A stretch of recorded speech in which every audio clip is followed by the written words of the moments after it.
चलो भैया, अब हो गई अपनी बातचीत खत्म। अब अगले 3 घंटे तक कोई बातचीत नहीं करेंगे।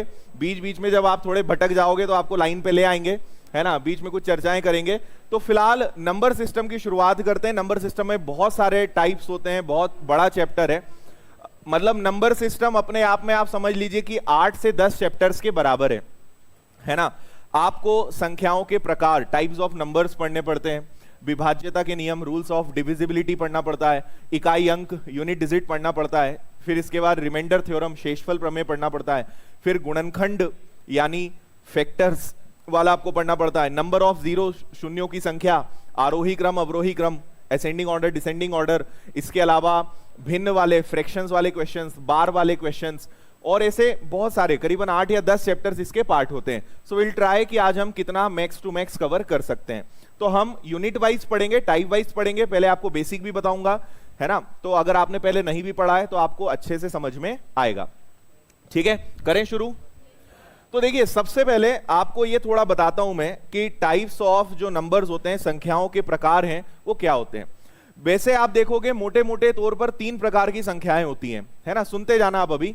पहला होता है रियल नंबर, जिसको हम क्या बोलते हैं, इसको बोलते हैं वास्तविक संख्या, और हमारे सिलेबस में केवल यही है, केवल वास्तविक संख्याएं, रियल नंबर्स।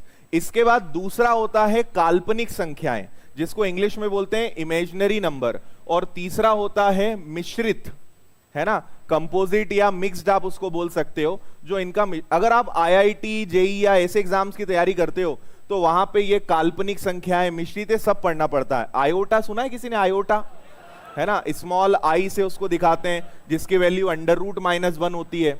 तो ये सब आईआईटी, जेई और जो मैथ साइंस वाले लोग हैं उनको पता होगा, लेकिन ये अपने सिलेबस में नहीं है। अपने सिलेबस में केवल एक ही इसका पार्ट है, वो है रियल नंबर्स यानी वास्तविक संख्याएं। और रियल नंबर्स को अगर आपको समझना है तो आप इससे समझ लीजिए, इसके आपके 2 प्रकार होते हैं, ठीक है। एक हो जाता है आपका रैशनल और एक हो जाता है आपका इरेशनल, है ना। इसके बहुत सारे क्लासिफिकेशंस हो सकते हैं, हम कई तरीके से इनको क्लासिफाई कर सकते हैं। रैशनल का मतलब क्या होता है, परिमेय, परिमेय संख्याएं, और इरेशनल का मतलब क्या होता है, अपरिमेय संख्याएं। ऐसी संख्याएं जिन्हें आप बटे में लिख सकते हो, भिन्न में लिख सकते हो, उसे बोलते हैं परिमेय संख्या, है ना, रैशनल नंबर्स। और जिन्हें आप अंश बटे हर, P/Q के फॉर्म में लिख सकते हो, उन्हें आप क्या बोलते हो, अपरिमेय संख्या। सॉरी, P/Q के फॉर्म में नहीं लिख सकते, अंडर रूट में आप लिखते हो, इनको क्या बोलते हो, अपरिमेय संख्याएं। ये इसको खाली कर दो, यहां बैठा लो इन लोगों को, बैग्स को, बच्चों को गोदी में ले लो, ठीक है।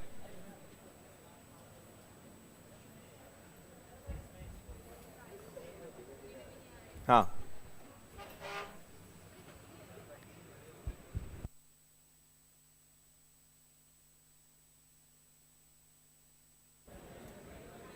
हाँ जी, इधर आगे आ जाओ, पीछे बैठा लो यार, बैठा लिया करो तुम लोग, अभी समझाया फिर भी रुमाल रख के बैठे हो, है ना।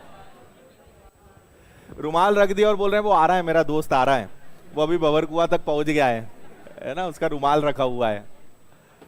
बस में नहीं होता, रुमाल रख दिया, रुमाल रख दिया मतलब सीट पक्की। चलो, अब देखो एक चीज समझो, इंटीजर्स यानी होते हैं पूर्णांक, ये बहुत ज्यादा इंपॉर्टेंट है। पूर्णांक हम किसे बोलते हैं, जिन्हें आप नंबर लाइन, संख्या रेखा पर दर्शा सकते हो। संख्या रेखा समझते हो, संख्या रेखा का मतलब क्या होता है, बीच में आ गया 0, इधर आप जाओगे +1, +2 और अनंत, इधर आओगे तो -1, -2 और अनंत। तो ऐसी संख्याएं जिन्हें आप संख्या रेखा पर दर्शा सकते हो, उन्हें क्या बोलते हैं, पूर्णांक यानी इंटीजर्स, है ना। अब पूर्णांक 3 प्रकार के हो गए, दिख ही रहा है। एक तो स्वयं 0 हो गया, इस तरफ वाले क्या हो जाएंगे, ऋणात्मक पूर्णांक, नेगेटिव इंटीजर्स, और उधर क्या हो जाएंगे, धनात्मक पूर्णांक, पॉजिटिव इंटीजर्स, है ना, ऋणात्मक, धनात्मक, और बीच में क्या आ जाएगा, 0। अब एक चीज समझना, अगर 0 से लेकर प्लस अनंत तक जाओगे, देखो इनमें इधर कभी हम नहीं आते, माइनस में कभी नहीं आते, माइनस में जो भी संख्या है उसको क्या बोलेंगे, ऋणात्मक पूर्णांक, है ना, नेगेटिव इंटीजर्स। अगर 0 को मिलाकर और 0 से अनंत तक जाएं तो इन सबको बोलते हैं पूर्ण संख्याएं, होल नंबर्स। होल नंबर्स में जीरो का होना जरूरी है। जीरो से लेकर प्लस अनंत तक की संख्याएं कौन सी होंगी? पूर्ण संख्याएं, इंग्लिश में बोलेंगे होल नंबर। और अगर जीरो को छोड़ दें, अगर जीरो को छोड़ दें और एक से लेकर अगर अनंत तक जाओगे तो वो कहलाएंगी प्राकृत संख्याएं, इंग्लिश में नेचुरल नंबर्स। नहीं आए समझ में? जीरो से अनंत क्या कहलाएगा? पूर्ण संख्याएं, होल नंबर्स। और एक से अनंत क्या कहलाएगा? प्राकृत संख्याएं, नेचुरल नंबर। बस इतना सा अंतर है ना? फिर आगे बढ़ते हैं। नेगेटिव इंटीजर्स हो गया, होल नंबर्स हो गया, अब एक जीरो हो गया, एक नेचुरल नंबर हो गया। अब इनके अंदर इवन और ऑड नंबर्स आपको पता है, सम संख्या विषम संख्या बताने की जरूरत है नहीं, है ना? अच्छा, एक मिनट, इसको अभी मत देखना, आपको एक देखोगे तो जरूर तुम लोग, हटा देता हूं, ठीक है? जो मना करो वो जरूर हम करते हैं। मैं यहां पढ़ाऊंगा ना, कुछ लोग क्वेश्चन सॉल्व करने में लग जाएंगे, तो इसलिए हटाना पड़ेगा मुझे। अब देखो एक चीज आप समझना, एक होता है आपका प्राइम नंबर्स, को हिंदी में क्या बोलते हैं? अभाज्य संख्याएं, ठीक है? क्या बोलते हैं? अभाज्य संख्या। और एक होता है आपका कंपोजिट नंबर, कंपोजिट नंबर, ठीक है? इनको क्या कहेंगे हम? भाज्य संख्या। मैं आपको अभी बहुत ज्यादा डिटेल में टाइप्स नहीं बता रहा हूं क्योंकि अपने आप में एक आधे घंटे का चैप्टर है, तो अभी आपको एक मोटा मोटा बस मैं डेफिनेशन समझा रहा हूं कि किसका मतलब क्या होता है। नहीं तो फिर इसकी गहराई में भी हम जा सकते हैं कि अभाज्य संख्याओं को अभाज्य क्यों बोलते हैं, अभाज्य का मतलब क्या होता है, किस आधार पर तय किया जाए कि संख्या अभाज्य की नहीं, बहुत सारे उसके स्टैंडर्ड्स हैं। तो बताओ अभाज्य संख्या कहां से चालू होती है? दो से कि एक से? दो से, उसके बाद तीन, उसके बाद उसके बाद 9 नहीं आएगा, 11, उसके बाद बस बस बस। अभाज्य संख्या बोलो कहां से चालू होगी? 4, 6, 8 9 भी तो आएगा, 9 भी तो आएगा। 4, 6, 8, 9, 10, 12 और बस, ठीक है? अब ऐसी संख्याएं जो किसी भी दूसरी संख्या से विभाजित नहीं हो सकती, यानी उसमें स्वयं का ही भाग जाएगा, उन्हें हम क्या बोलते हैं? अभाज्य संख्या या प्राइम नंबर्स, है ना? सबसे छोटा प्राइम नंबर क्या होता है? 2, और इसके बाद तो फिर कोई सीमा है नहीं।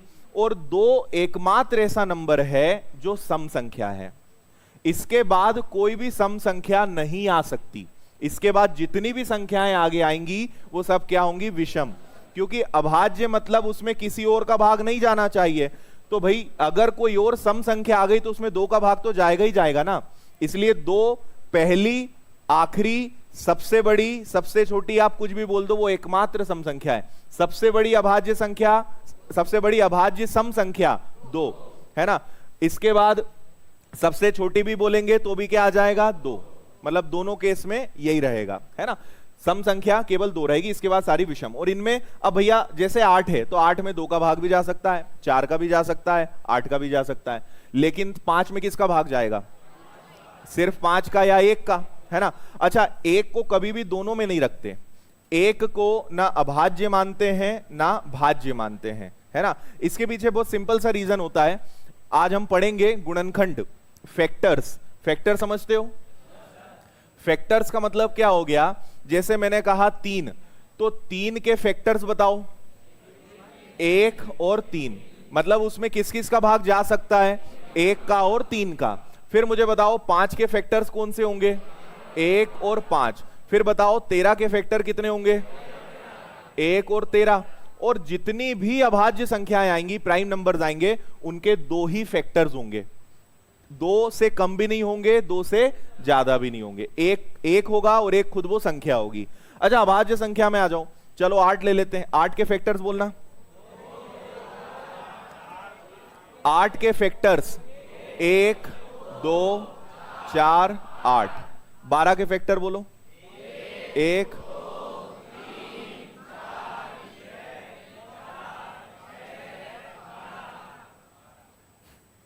एकदम KG1 KG2 वाला फील आ रहा है ना? KG1 KG2 में A for Apple, very good.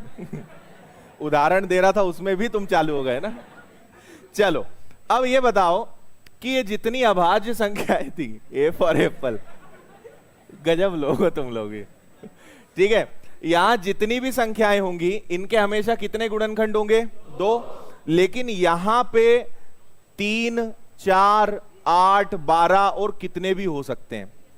ठीक है, अब नियम ये बोलता है, अभाज्य संख्याओं ने बोला कि भैया हमारे परिवार में वही आ सकता है जिसके फिक्स 2 गुणनखंड हों, ना 2 से कम ना 2 से ज्यादा, है ना। तो एक इनके पास गया, एक ने कहा मुझे रख लो, तो इन्होंने बोला 2 गुणनखंड दिखाओ। ठीक है, तो इसने बोला मेरे पास तो एक ही है, ठीक, तो इसको भगा दिया वहां से। फिर ये किसके पास गया? कंपोजिट के पास।